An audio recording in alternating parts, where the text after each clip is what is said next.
I mean, the amateur garden variety Freudians, and this is no critique of Freud, by the way, like to make the assumption that, and this is true of the altruistic types who have a compassion, an expression of compassion that starts to become devouring. They make the assumption that if you're a bad guy, the reason for that is that bad things have happened to you. Now, the problem with that is, number one, that bad things happen to everyone and not everyone turns out bad. Number two, now and then, and perhaps not even that infrequently, you meet people who've had terrible lives, who are paragons of moral virtue rather than criminals. And so the idea that there's a direct causal link between suffering and the generation of malevolence, that's a really pathological theory. I don't think it holds any water whatsoever. Because if you're bullied as a kid, you can learn not to bully just as well as you can learn to bully, right? I mean, there's a logical chain of deductions in both directions. And it's also the case, Pierce, that as time progresses, if the victimized became criminal, it would only take a few generations before every single person was a criminal. What generally happens is that people don't propagate familial violence forward.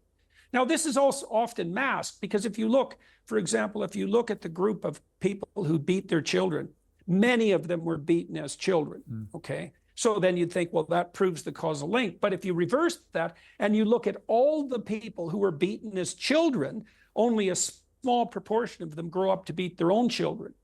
So the idea that there's a direct pathway between suffering, whatever it is, and malevolence, well, it's and the interesting. I mean, Hugh victimization of others, that's got to go. Right, Hugh Webb was outside court. There was a statement read on his behalf. It said, Edwards appears to have an underlying cerebrovascular disorder, which further reduces his emotional inhibition and is likely to increase his impulsivity to behave in a way that risks himself. What do you make of that? Well, those things do happen. I mean, there are well-documented cases of neurological insult that produce disinhibition of behavior. So if you have right prefrontal damage, you're more likely to tilt in the hedonistic and impulsive direction. So that sort of thing can happen. That doesn't mean that it's a garden variety of excuse for all manner of misbehavior. That's for sure. And it doesn't bear that directly on what you do in consequence. I mean, all right, perhaps he does have a cerebrovascular insult of the sort that increases his impulsivity. That would have to be very carefully documented before it should be admitted at all, because neurology is a tricky business. And but even if that is the case, well, what effect should that have on his sentencing? If he constitutes a genuine threat to the public, it's kind of irrelevant.